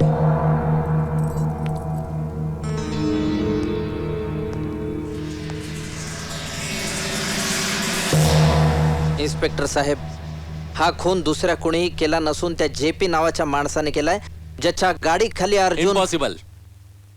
पोलीस रेकॉर्ड प्रमाणे जेपीचा मृत्यू 1 वर्षापूर्वीच झालाय आणि हे तुम्हालाही माहिती आहे. पण पोलीस रेकॉर्ड प्रमाणे इन्स्पेक्टर साहेब, पण तुम्ही समजताय त्यापेक्षा जेपी हा माणूस खूप हुशार होता. जेव्हा त्याचा मुलगा अर्जुनच्या गाडीखाली ठार झाला त्यावेळेसच त्याने अर्जुनला मारायचं ठरवलं. आणि मग त्याने खूप लाच देऊन खोटे डॉक्युमेंट्स तयार केले, स्वतःचं डेथ सर्टिफिकेट, स्मशानाची पावती वगैरे वगैरे. नवीन नावाखाली नवीन डोमिसाईल सर्टिफिकेट घेऊन तो पुण्याला गेला आणि तिथेच स्थायिक झाला. आणि तिथूनच त्याने या खुनाचा प्लॅन रचला. मला हे खूप इलॉजिकल वाटतंय. असे कित्येक अपघात घडत असतात, त्यासाठी कोणी उठून रिव्हेंज घ्यायला जात नाही. कोर्टात जेपीच्या बायकोला अर्जुन जे बोलला ते ऐकून जेपी संतापला. शिवाय त्याच्या मुलाचा अपघाती मृत्यू नव्हता. खरं जे घडलं होतं ते त्याच्या शाळेच्या शिक्षकांनी पाहिलं होतं. त्यांनी आधी त्या मुलाच्या आईला सांगितलं, पण कोर्टात जाण्या अगोदरच त्या शिक्षकाला अर्जुनच्या वकिलांनी विकत घेतलं. त्यामुळे कोर्टात त्यांनी स्टेटमेंटच दिलं नाही. मग खरं काय घडलं होतं? खरं जे घडलं होतं ते खूप भयानक होतं.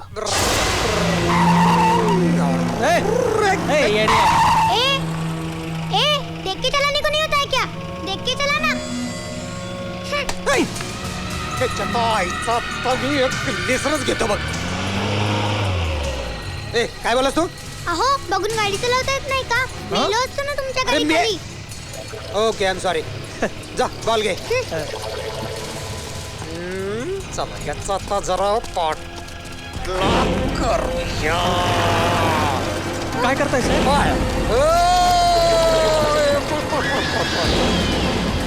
साहेब, ऐका माझं साहेब, लेकरू येतील.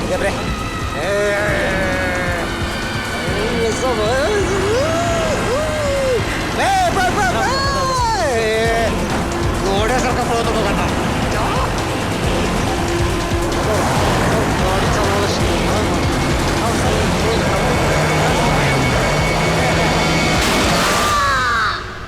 अपघात नव्हता तो, खून झाला होता त्या मुलाचा. खून. रक्ताच्या थारोळ्यात अस्ताव्यस्त पडलेल्या त्या कोवळ्या मुलाचा मृतदेह पाहिल्यानंतर त्याच्या बापाला काय वाटलं असेल? किती तडफडून मेला असेल तो युवलासा जीव. तुम्ही नाही कल्पना करू शकत त्याची. अर्जुन मरायलाच हवा होता, मरायलाच हवा होता अर्जुन. सौमित्र सौमित्र नाही, जेपी.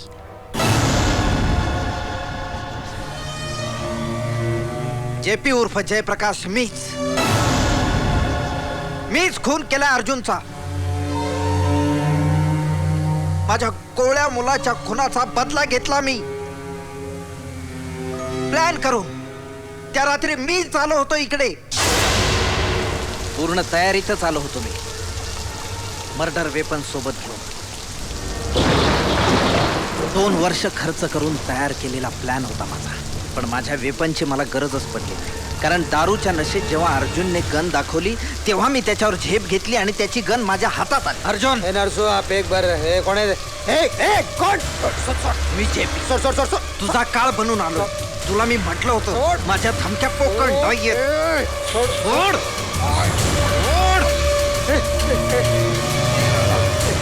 सोड. माझं आयुष्य बर्बाद केलंयस तू. माझे एकुलत्या कोवळ्या निष्पाप मुलाचा बळी घेतलायस तू. तो अपघात होता रे. मग हा पण अपघात समाज.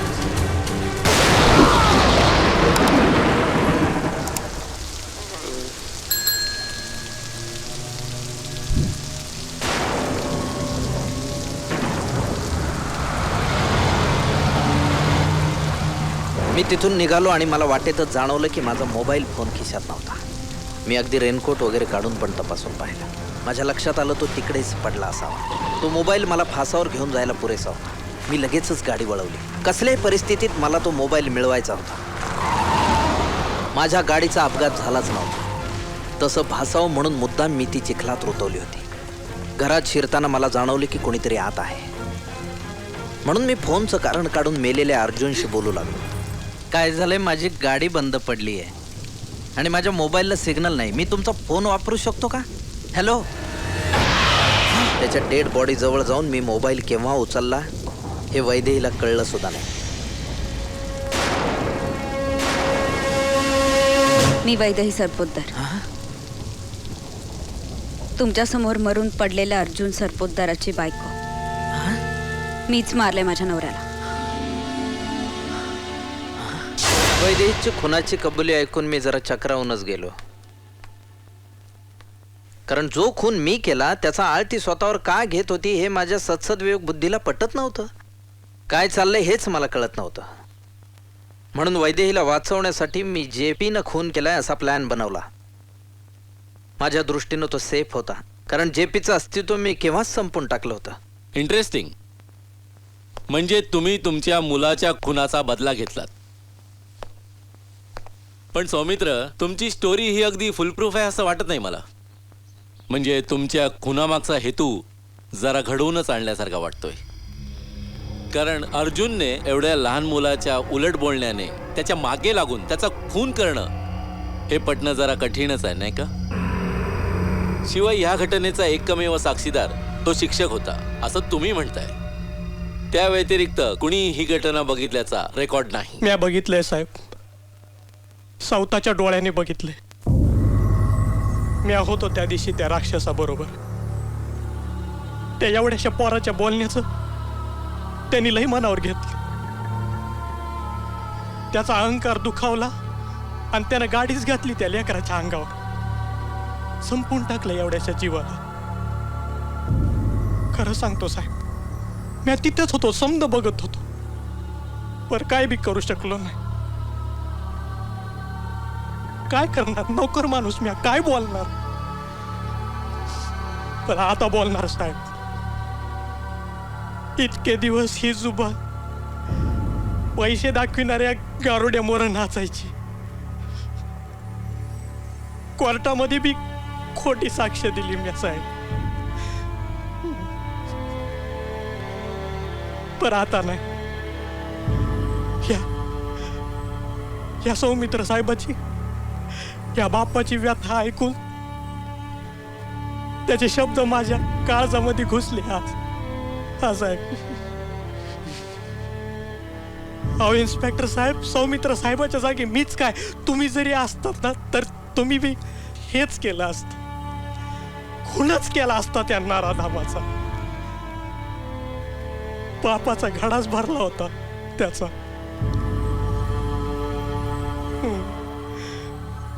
अहो पुराणामध्ये सुद्धा देवाधिकांनी नाराधमाचा वध करूनच त्याला शिक्षा दिली आहे. सौमित्र साहेब, तुम्ही खून नाही केलाय, तुम्ही वध केलाय, वध. हा.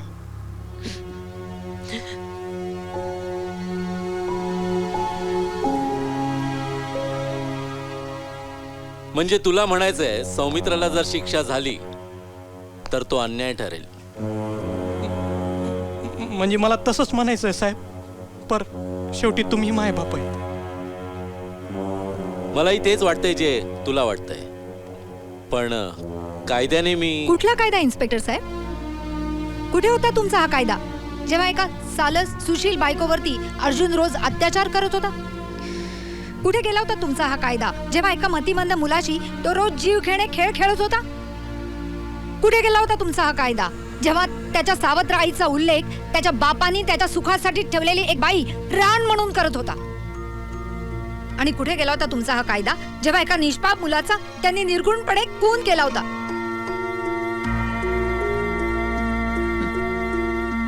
तेव्हा तुमच्या याच कायद्यानं या अर्जुनची निर्दोष मुक्तता केली होती ना? कौशल्याबाई, कायदा हा साक्षी पुरावे पाहत असतो, आणि अशा या नरसू सारख्या माणसांनी जर खोटी साक्ष दिली तर कायदा हतबल होतो. याला आज कंठ फुटलाय कारण ह्याचा मालक आज हयात नाहीये. असता तर अशा कितीतरी गुन्ह्यात ह्याने त्याची साथ दिली असती, पुन्हा पुरावे नष्ट झाले असते, साक्षीदार गायब झाले असते.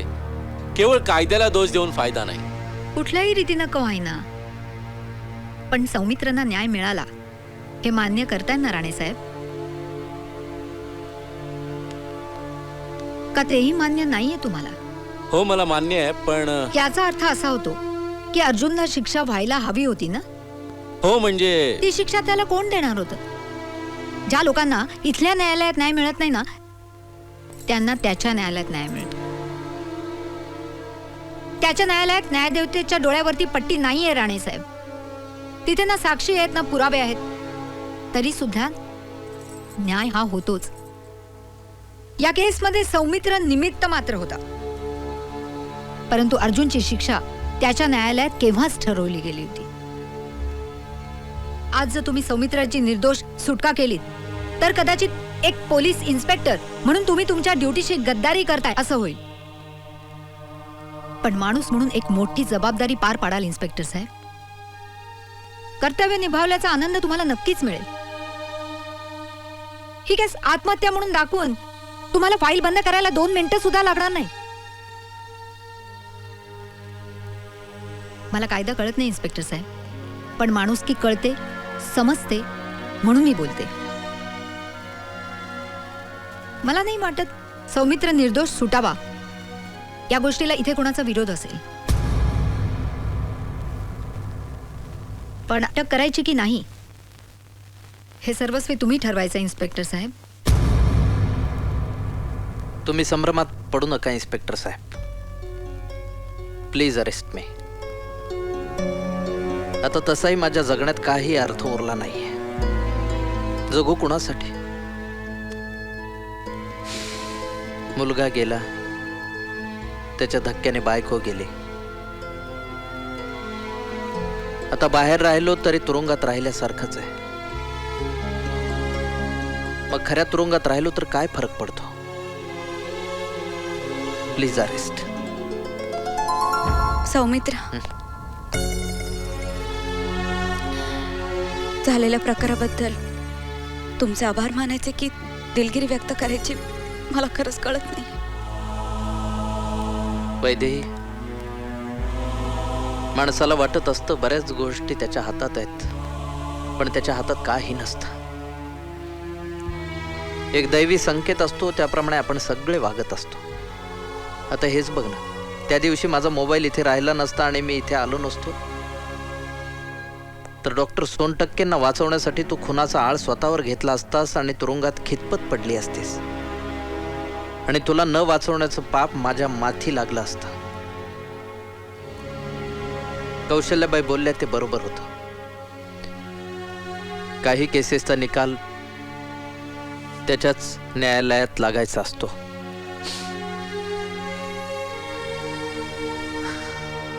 चला.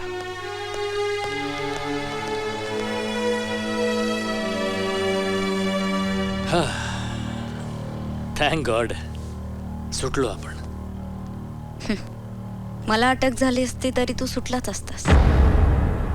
तुला काहीच फरक पडत नाही ना मला अटक झाली तरी.